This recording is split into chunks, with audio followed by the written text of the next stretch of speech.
What's up in War Eagle, everybody? It's your guy, Ike Jones, and we're back inside the Auburn Express.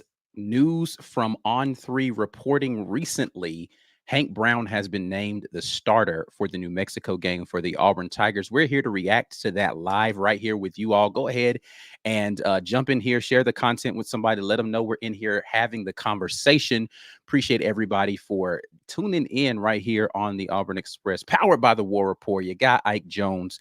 Let's talk about it. How are we feeling about Hank Brown being named the starter? Hank Brown, of course, the subject of a lot of conversation around Auburn spheres in light of the struggles that had been happening with Peyton Thorne recently in that Cal game. And, a lot of people clamoring for this. And Coach Freeze had the conversation with both of the quarterbacks, and he talked about kind of the process through which he was going to go through to evaluate what he wanted to do. And he determined that Hank Brown gave them, at least initially. So I guess my first question is going to be, he's starting the game, but what does that mean in terms of how many snaps he's going to play and how much of Peyton Thorne are we going to see during this game? Is he going to get an opportunity to play the entirety of the game? Does this look similar to what Alabama did last season with benching Jalen Milroe for the South Florida game? And look, hey, we're just going to give him a chance, and we should be able to win the game even if Hank Brown doesn't perform in a stellar fashion. But is Peyton Thorne going to get an opportunity to see game duty during this? I do have questions about that. Wish we could ask that question. And there's going to be a lot of commentary about this in the post game. So definitely want to get in here, talk to the War Report and Auburn family about this, and see what your thoughts are on redshirt freshman Hank Brown getting his first starting opportunity as an Auburn Tiger versus New Mexico. If you're part of the Green Name Gang, I literally just dropped a New Mexico preview that did not have this information in there. So I know there's going to be some people who see that New Mexico preview and wonder why that's not a part of it. It's because I recorded that prior to this news happening. So I did want to come back and talk about this specifically with you guys. But let's get in here, and I'll go straight into the comment section. We want to get reactions from you all. There's a flood of those coming in here. We'll start it off with Anthony Rudd, who says, "Let's go, Hank." So he's excited about it. Alex Coley feels like finally it's time for Hank to prove why he should have been starting. Listen, I am on the record as saying this, and Hank Brown has an opportunity to prove me correctly. If Hank Brown gets the opportunity as the Auburn quarterback, he's not going to relinquish that hold. I do believe in his ability to kind of process and understand. I think he's got great arm strength, so he's going to be able to push the ball down the field, and he just kind of knows what's going on out there. Now, we haven't seen him in live action versus a Power 4 opponent that's playing their starters yet, right? So got to temper the expectations, because we saw, Peyton Thorne perform admirably last year against Group of 5 FCS opponents. But then when it came to the bigger games, he was absent as far as his ability to throw the football. His legs were already there. And so that's the other thing that we have to wonder about with Hank Brown is, does the Auburn offensive line provide him with the opportunity to go out there and impact the game in a positive way? And what does this do for the preparation that New Mexico has been out there doing for now 2 weeks? Trying to prepare for Peyton Thorne and what they're going to throw out there. And they have a completely different quarterback that's going to be trotting out there. This does tilt the expectations of what the offense is going to do slightly, in my opinion, in Auburn's favor, because New Mexico hasn't been prepping for this quarterback change. So that's going to be interesting. Also going to be keeping a close eye on the weather to see how much opportunity he does get to actually throw the football. Or are they going to lean into the run game and really go very heavy RPO? Again, I remind people, RPO does not mean the quarterback runs. It means that the first option is to hand off. The second option is to pass. And the RPO pass that you have out of that deals with what the leverage is and what the look is, right? So we can look more into that stuff. Green Name Game, please make sure y'all keep your notifications up, because I just might go live again and do some more film breakdown talking about some of the RPO opportunities that were there in the last game based upon the film. So we might just do that today. I don't know if I'll have time, but we'll see if we can get into that. Get some more into these comments here. Try to hit some people who I don't normally see in here. Dion Josco, whose name is, that's a European last name with a little accent over there, I think. But anyway, now I can't work for the rest of the day. I feel you. I mean, I am working doing this, thankfully, but I feel you on that. Definitely a lot of excitement going on out there. If you have not gone ahead and hit the thumbs up button and shared this video with somebody out there, There should be 200 shares of this video happening right now of people to get them involved in this conversation. I need to see the number of people who are in here triple in the next 15 minutes that we're in here talking about this, man. So go ahead and share the content with somebody right now while you're watching this. I don't care which social media platform you're watching this on. We're live on Facebook and on YouTube right now. Go ahead and get that going. Let's see here. Sherman Sawyer says Baby Goat, which is the name that has been floating around there for Hank for a while now. He's going to get his opportunity to prove that it's not just hype. He's got the chance to go out there and really impact the football game. Susan just echoed the sentiments I have, hoping the rain holds off during the game, because it's going to be disappointing if it turns into a turnaround and hand the ball off fest and he only gets to throw the ball like 15 times because they're worried about what the impact the rain will have on the ability for those passes to be completed accurately. Let's see what else we have in here. Appreciate everybody who's jumping in here with me. Venmo Requester says, look like you and Dylan got the facts and all right this morning. Hey, listen, this is the outcome we hoped for. And a lot of the times during facts and all early, specifically early in the season, we're just hoping for outcomes and not really doing that based upon any intel. So it looks as if that will be the case. Dead Pirate Robert says we should see zero Peyton Thorne the rest of the season, barring injuries. Playing two quarterbacks is a huge mistake, barring injuries. Freeze should be building for the future now. This is an interesting thought because unlike last season, right? Last season, you had a situation where one quarterback was clearly the better runner, better athlete. And so they wanted to have a package for him. Peyton Thorne is the better athlete of the two, but you already have Sam Jackson on your team. So there's not really a reason for a package that would include Peyton Thorne. Peyton Thorne is going to be truly a backup for this game. And if Hank Brown goes out there and performs the way that he needs to, he should submit himself as a starter going into the Arkansas game. So that's going to be very interesting to see how the quarterback situation is handled and what the temperament and leadership of a guy who has the captaincy on his jersey in Peyton Thorne is in handling not being the starter because of a poor performance that he had during a game. I am going to be very interested in seeing what the leadership of Peyton Thorne looks like when he's not the guy being handed the football saying it's your football team to go out here and command. Super chat here. Thank you so much for that super chat from Johnny H, who says that film session must not have gone well for Peyton. Well, we heard from Coach Hugh Freeze, and if you guys watched the video that I did a couple of days ago, I took some snippets from what he had in his conversation at Baumhauer's. He does the weekly thing with Tiger Talk at Baumhauer's, and you heard he had the conversation with both quarterbacks subsequent to his Monday morning presser, right? So had the Monday morning presser, had his conversation with his quarterbacks, then had his Tiger Talk session at Baumhauer's, and they talked a little bit about how that conversation went with both of those quarterbacks. And he said he actually felt as if both quarterbacks, separate meetings, understood what they were supposed to be doing in all of the scenarios, talking through all of what defense do you see? What coverage do you need to call? What are your reads supposed to be looking like? And of the 15 plays that he pulled aside, on all of but one of them, I think he said Peyton Thorne knew exactly what he was supposed to do, had all the right answers. Hank Brown, he said,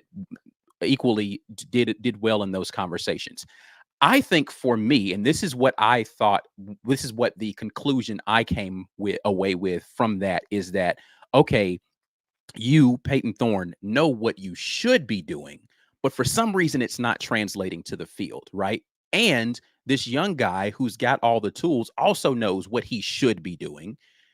Let's see if his translates to the field. So we're not having a knowledge loss here, right? Like both quarterbacks understand what's supposed to be happening, but one of them, it's not translated to the field. The other one, we haven't had an opportunity to see how it translates to the field. So the meeting, I think, went well as far as, okay, we know we've done what we are supposed to do as a coaching staff to prepare you for these moments. The question is, why is it not translating to Saturdays? You understand the coverage. You understand what the protection's supposed to be. You understand what the read is. You understand what the route concept is.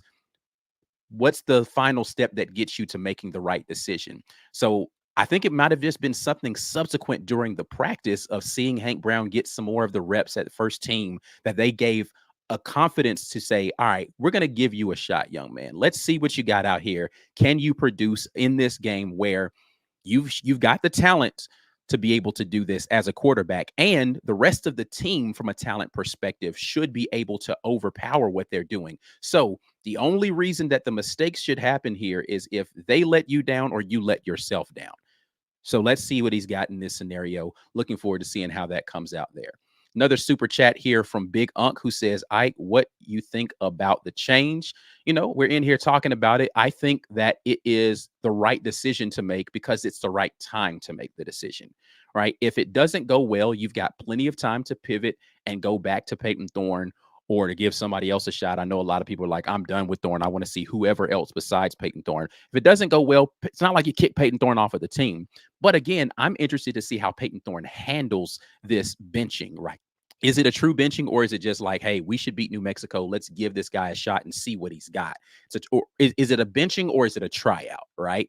And I don't know that it turns to a benching until after the tryout is done. Let's see you in live action with the ones making all the decisions. How does this go for you? And this is why I go back to what Susan said and what I said earlier. I'm hoping the weather does not impact this, because if it does, and you're limited in how many passing opportunities that you're going to be able to even give to Hank Brown, and he's going to have to make or the play caller in this instance, Derek Nix, is going to have to make decisions to try to run the ball a little bit more, then you don't really get a true eye on what Hank Brown could bring from his arm. And then you go into the Arkansas game, having won this game potentially, right? You're still assuming that you win the game, but not really knowing much more about what Hank Brown brings to your offense. So that's the danger right now. But hopefully, but again, this is the right time to make this decision, to see what you've got, because you know really what you have in Peyton Thorne as far as from a knowledge perspective, how that translates onto the field. You've seen that already now for 15 games. Let's see what Hank Brown does in an opportunity with your first team offense. Can he go out there and operate properly? And the other question that I have, and I asked the question about whether or not Peyton Thorne was going to get an opportunity to play at all in backup duty in this game. The subsequent question I have is, do you leave Hank Brown out there a little bit longer than you would have left Peyton Thorne, who was your presumptive starter and the starter for the beginning of the season, because he needs more reps? Do you change out put in second team offensive line, second team wide receivers, etc., but you leave Hank Brown in there to get him more reps? Or do you treat him like the true starter? And if you're up by 21 at the half, you pull him out and you put Peyton Thorne in there and let him finish off the game because you have someone who you trust to be able to run your offense through the remainder of that game. That's going to be something interesting to see as well. Stephen Neely jumps in with a super chat and says, regardless of the number of plays for Hank Brown on Saturday, if he looks anything like he did in the bowl game, it's a wrap. 15 baby goats. I agree. I agree completely that if he operates the offense in the way that he did versus Maryland in that bowl game, then you're going to see him spread the ball around. You're going to see him throw to guys in tight windows. He's going to be anticipating throws. He's going to get down to his check downs. Now, it wasn't perfect during that game, right?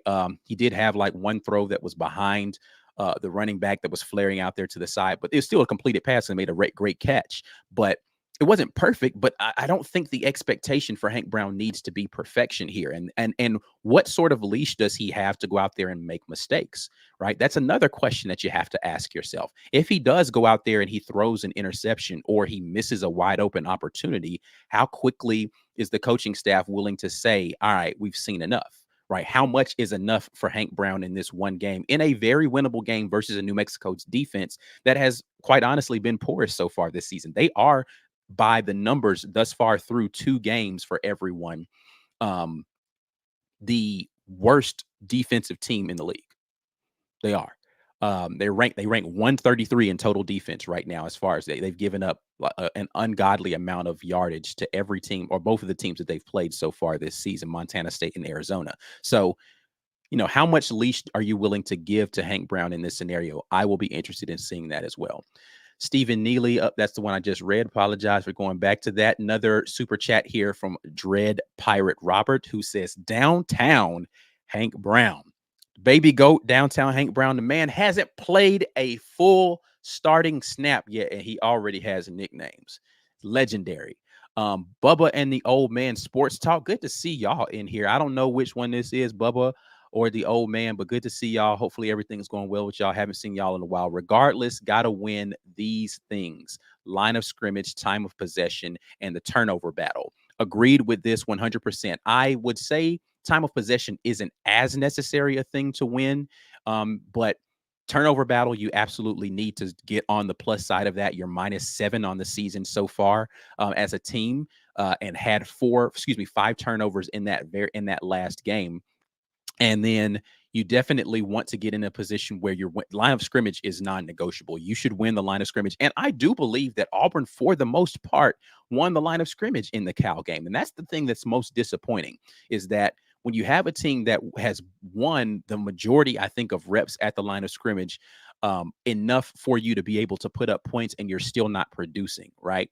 And people can disagree with me about how the offensive line played and handling blitz pickups. I still contend that even with the times where the pressure was immediate, those were not the vast majority of the snaps that you had. And in times where Peyton Thorne was pressured and it wasn't immediate, he had things that he could go to get the ball out of his hands more quickly, so that it didn't result in either a sack, him scrambling out of the pocket, or an interception, right? Those things were not the pressure that he was under, didn't necessitate the outcomes that happened. Sometimes your quarterback's going to get pressure and he still needs to deliver. Mendoza proved that repeatedly. Auburn, again, won at the line of scrimmage repeatedly against Cal. Mendoza just got the ball out of his hands quickly. So line of scrimmage, you definitely need to win. You definitely need to win that turnover battle. Time of possession, I don't really care, as long as you're putting up points and your defense is getting off of the field in crucial situations. All right, let's go to some of these other hold on, I gotta let him get his victory rap. Victory lap here. Ant has been saying by game 3, Hank Brown would be the starter since spring. He's been saying this, and he's right. And again, the outcome in which you get here was the one I was hoping to avoid as an Auburn fan. I don't want to be placed in a position where you have to turn to Hank Brown as your starter. And the only way you get here is by Peyton Thorne having an epic collapse in the game versus Cal. And that's like, God, I don't want to see that. You lose at home to Cal and your quarterback is terrible in that game. Didn't want to see that, but that's where we are. So it is what it is. Let's see what else we got out here. Appreciate everybody for jumping in here with me today on just a random live here on a Friday afternoon. Drop the nah, I'm not letting Ant call in, because that means anybody can call in, and I limit the call-in shows to our member only. So if you're not a member, you don't realize that I do actually do what the War Report does have a call-in show, but it is a members only live call-in show. And I am not prepared to have that situation happen today. So nope, not doing that. Maybe we can do something members only at another time. We'll definitely have office hours next week to talk about what happens after this. Let's see here. Marcus Marzette, and this is interesting, says Walker White right now is QB2 in his book. And this is, again, the conversation that I think a lot of people are having right now is, do you want to see Peyton Thorne at all anymore? Is he done in an Auburn uniform in your mind now that this change has happened, and you just want to see anybody except for Peyton Thorne as the quarterback out there on the field? So injuries, poor play, doesn't matter. Your next pivot should be to one of the other 2 quarterbacks on the team. We'll see. We'll see what happens there. I would assume that Peyton Thorne is still QB2 right now. Let's see here. What else do we have in here? You guys, there's like over 500 people in here, and appreciate you guys jumping in. Corey Weber asked anything on Cam's shoulder. Last reports that I heard about Cam Coleman, who is speaking of there, his shoulder, is that it was nothing serious, but they would likely be holding him out in this game just as a precaution, just so he doesn't have any additional damage. But Cam Coleman wants to play, so we'll see what actually happens. But it doesn't appear as anything serious has happened with Cam's shoulder that should prevent him, other than caution, from playing in this game. Let's see here. Ant Robinson says 8-4 is how we finish with Hank. Feels confident that now Auburn can go 8-4 on this season, meaning only losing 3 more games because you've already dropped 1. And so I'd be curious from anyone who agrees with Ant, or from Ant himself, What are the other 3 games that you see out there that Auburn is going to lose? And um, Hank Brown will lead them to now another 7 wins on the season. Philip Coleman says, "Hey, Ant, since we've established you can see into the future like the Simpson, what's the lottery numbers coming up?" Hey, he did predict this, like he did. He said it was going to happen. He literally called the game. He said game 3, Hank Brown's going to be the starter. Let's see.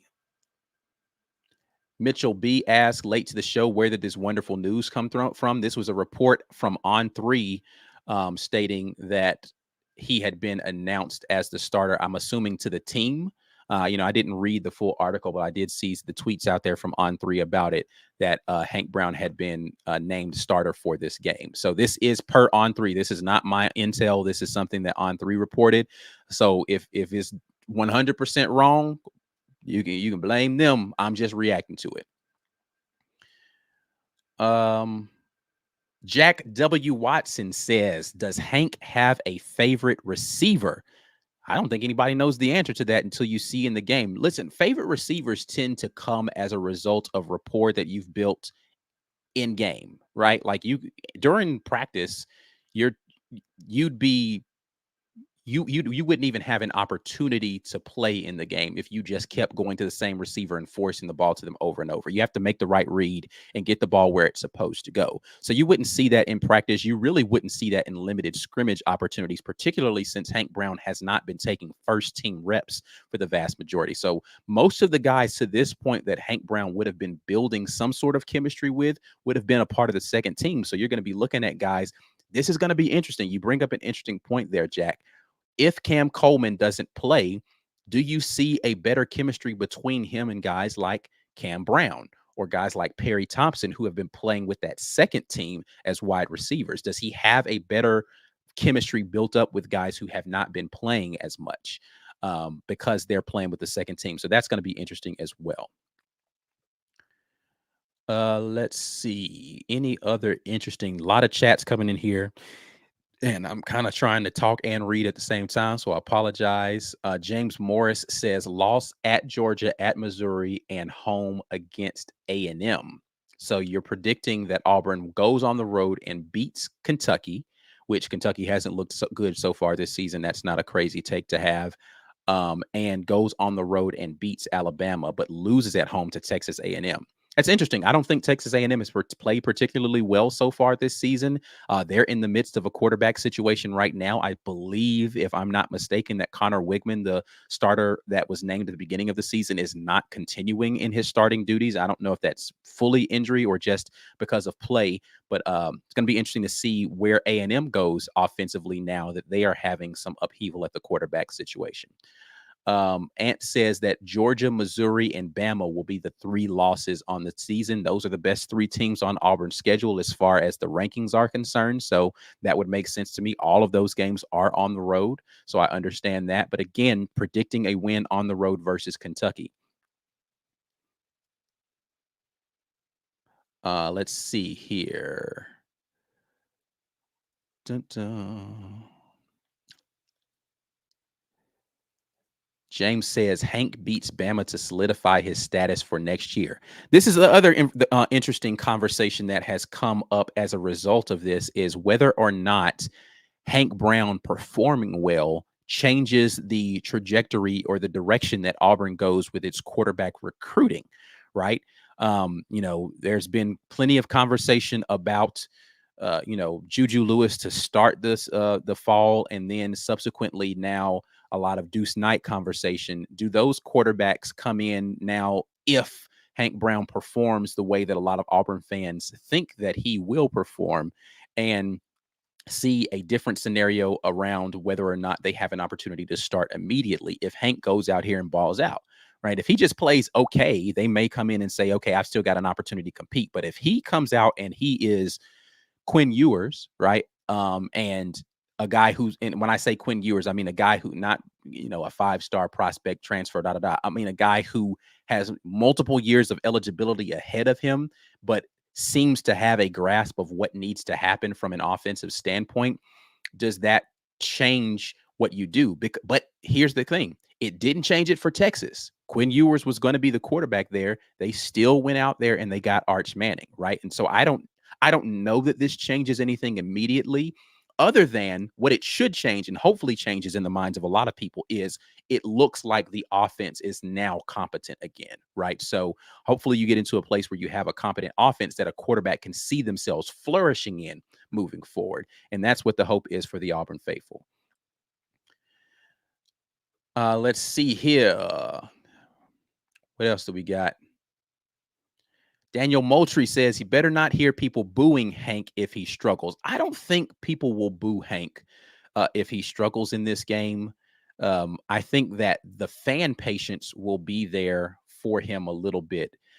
I don't know how many people are still in the Peyton Thorne camp right now as far as he deserves to be the starter. There are some. There are definitely people who are still in the, hey, it's just one game. He's got time to turn this around camp. And I do wonder how many of those people are going to be very vocal right now. I have not gone and seen reactions on social media. You guys are probably more in the social media realm as far as the reactions are concerned right now than I.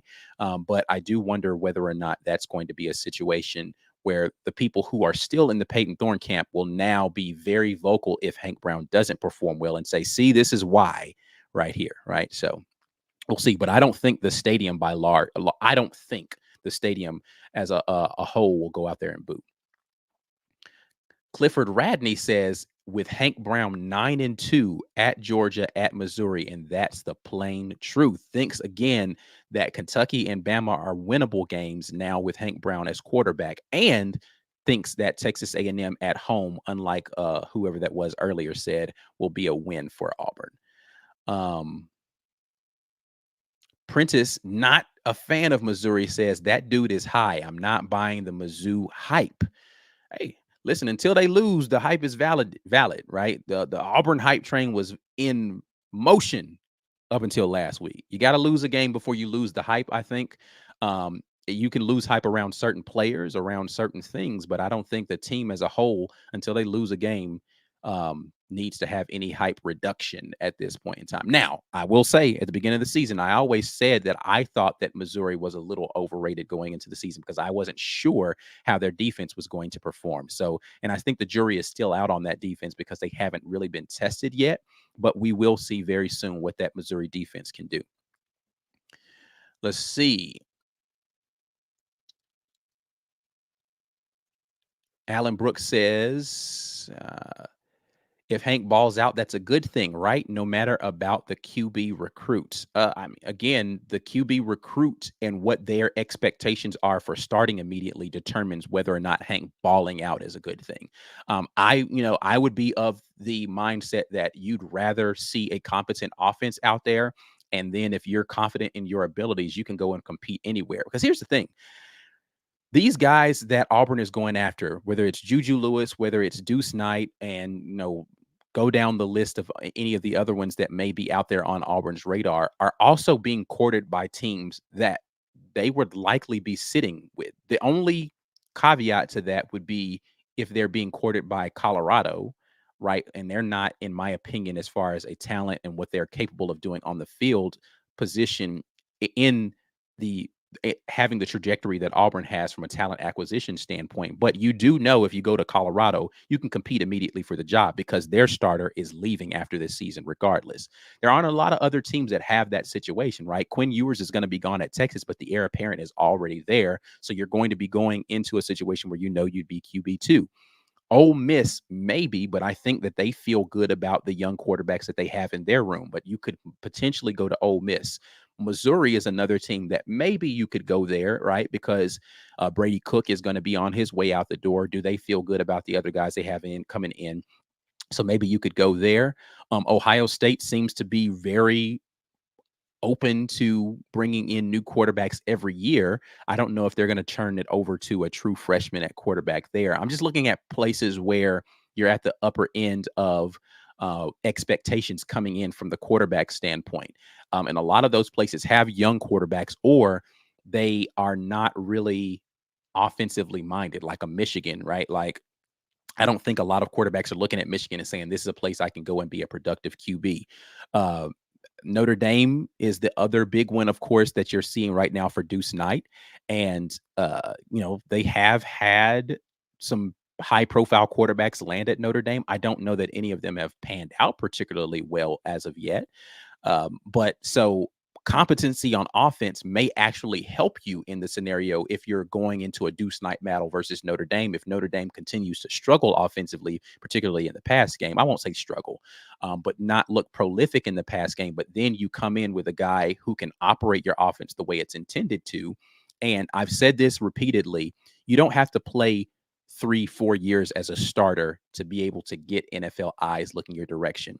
And we can look at guys like Mac Jones. You can look at guys, and I hate to bring up the Bama examples, but they had a succession of quarterbacks there where really 1 to 2 years of being the starter and you're going to the NFL. And if you're a guy like Juju Lewis, Deuce Knight, and you come in young, you redshirt your first year, which would be Hank Brown's then redshirt sophomore year, and then you come back as a redshirt freshman that next year, um, who and that would be Hank Brown's uh really draft eligible year. If he balls out those 2 year remainder of this year and then the next 2 years as a starter, you'd be coming in as a redshirt sophomore ready to take the reins. The question is, and this is the big one, if Hank Brown plays really well and Auburn recruits a highly touted freshman coming into the next class, what happens with Walker White? That's the real question for me. Where does Walker White fall in that progression? Is he ready to take the reins at some point in time? So that would be mine. Let's see. So again, I see some people asking that are coming in here late. Is this confirmed? This is not my news. On3 is reporting this. I'm reacting to the news report from On3 about this. I am not. This is not breaking news from the War Report from any intel. I'm trusting the sources that On3 has inside the building to come in here and react to this. So um, I am not claiming to be the person who broke this story. Just reacting to it. Let's see. I see somebody reacting to. All right, Cam says Malcolm Simmons says to one reporter that Hank throws the best ball he's ever caught. Listen, a lot of reports about Hank Brown's arm. Super chats here. Bubba and the Old Man says, like Crane says, start PT's coaching career. Jake Crane from Crane and Company did he went out there and he was pretty candid after the Cal loss that he felt as if Peyton Thorne has shown that he is not the guy, right? And it's time to move in a different direction, and that's where we landed right now. Let's see. What else do we have here?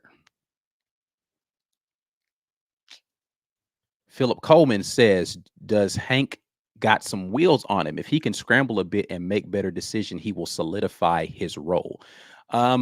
I mean, he can run a little bit. He's not Peyton Thorne's clearly the better runner. Like there's no debate on who's the better runner of those two quarterbacks. I think for me, it's not, it's, he can, if you're going to turn your back and run, can he take off for 10, 15 yards? Absolutely, he can. He's a D1 athlete. He can do that. But he's not going to be a guy that I expect them to run read option with, right? Or they're going to be having design quarterback runs very often. They may do a design quarterback run on a third and short situation where, they spread everybody out and he just needs to go get 2 or 3 yards. But I don't expect 2nd and 8 that they're going to do design QB run and expect him to go get a first down on 2nd down, right? So I don't expect to see a bunch of design runs, but maybe, and really for me, it's about how well does he negotiate the pressure in the pocket, right? How good are his feet? Now, he's a taller kid, but he can move a little bit. Just because he's not the runner Peyton Thorne is does not mean that he cannot get out of trouble. So we're gonna see really quickly. I expect New Mexico, now having an inexperienced quarterback in there as a starter, to double down on. We're going to send a bunch of different looks, a lot of pressure against him. I did do again a quick New Mexico preview for those of you who are Green Name Gang. You've already seen that. That's going to be going live for everybody else here very soon. That they run a 3-3-5 defense, and they're going to be exotic in the looks that they're going to present to you. So it's going to be interesting to see how Hank Brown deals with that. and what answers does this coaching staff give him as far as play calls? Because that's going to be the bigger question for me. What answers are you giving him, and how quickly does he get to those answers? This actually is going to be a thing where helmet communications, I think, are going to come into play even more. They're going to be talking to that young man a lot in his helmet. How is he processing all of the information he's going to be getting? Let's see here.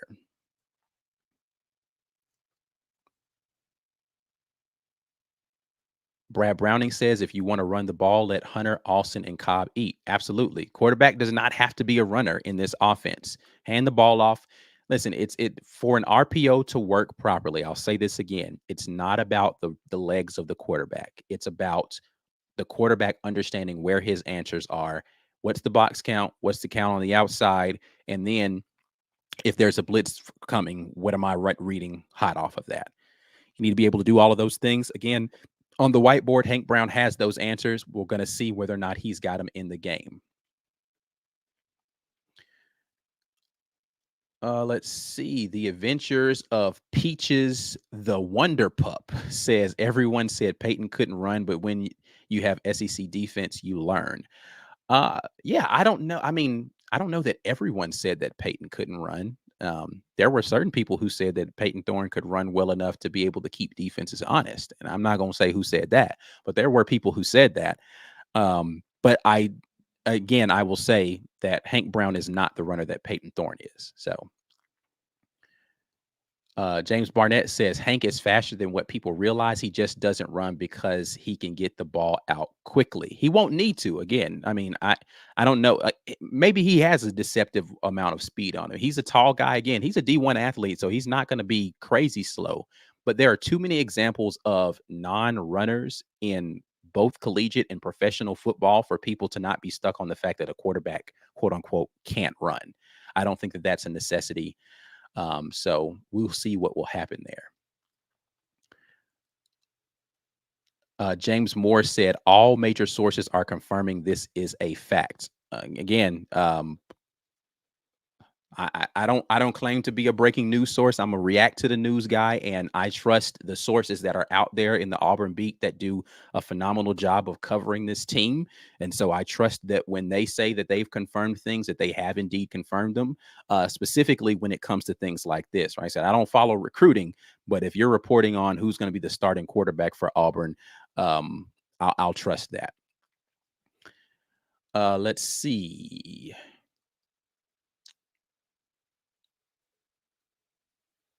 Chase says, at least we know, Daniel, we can boog, but most of us are realistic. This may not work out.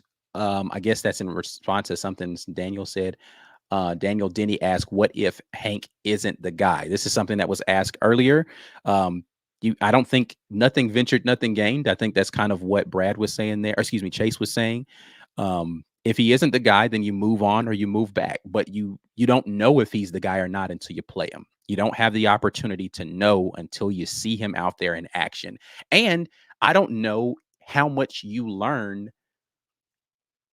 This is where I'd caution people. The overreaction to New Mexico is understanding, okay, yes, he completed these passes, but what I want to see from him is a proficiency in reading a defense, understanding where to go, and his timing on being able to make those decisions. That's what's going to be interesting for me in terms of Hank Brown.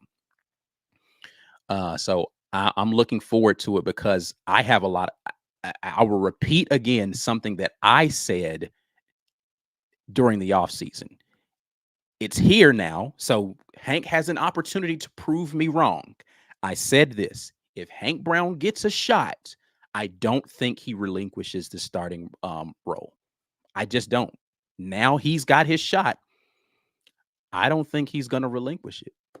I think he's going to go out there and he's going to ball out because I like what I saw from him in a small sample size of his ability to get to his read through his read progressions quickly and to understand where he wanted to go with the football and throw with anticipation to those spots. I liked all of those things.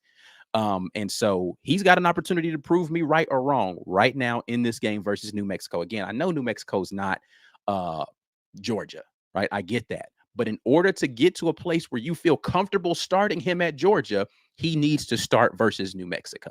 and he needs to start at home versus Arkansas, right? He needs those opportunities to be able to do that in order for you to feel confident to say, I can take him on the road versus the number one team in the country. This is the right time to make this decision, man. This is it. You have to make this decision right now. Um, let's see, what else do we have here? Ant says, give him the Archie game before you grade him. Give him the Archie game before you grade him if he plays well versus New Mexico, right? Like, I don't. Here's the thing: a poor grade versus New Mexico, you can't just chalk that up to this is his first time starting, depending upon what types of decisions he's making, because those decisions don't get easier versus Arkansas, right? So if he's making poor decisions or poor throw, chemistry I can take.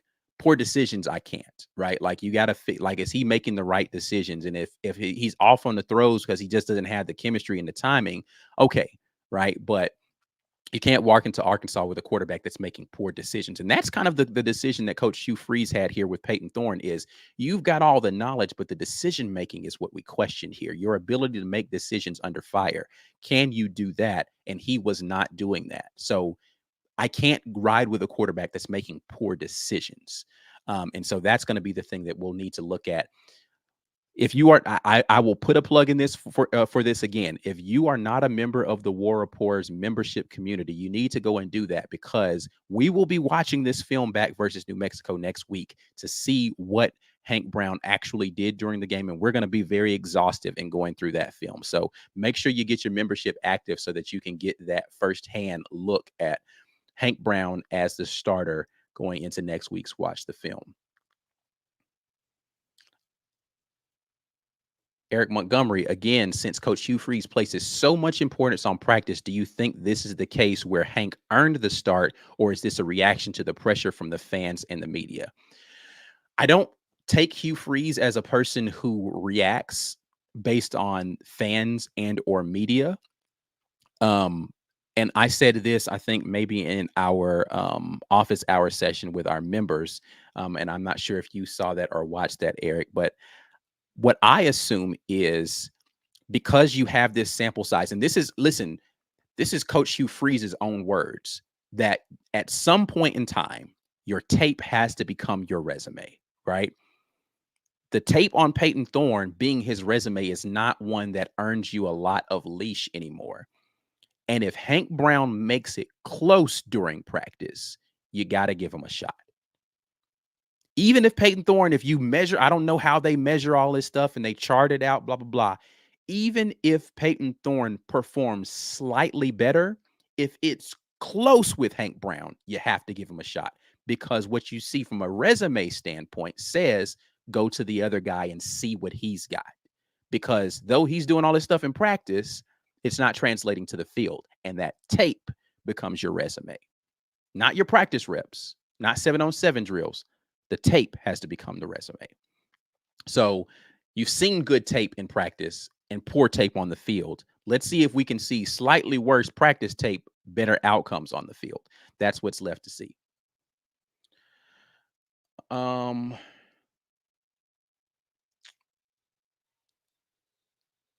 Let's see what else we got here. A lot of optimism here. A lot of people thinking that this is going to be. Listen, I think this is a good. I love this decision by Coach Hugh Freeze. This is a. I wouldn't say it's ballsy, right? But it is the kind of decision that has forethought. This is the kind of decision where if Hugh Freeze is looking forward into the future and saying, I'm not going to have a lot of opportunities to see what we have.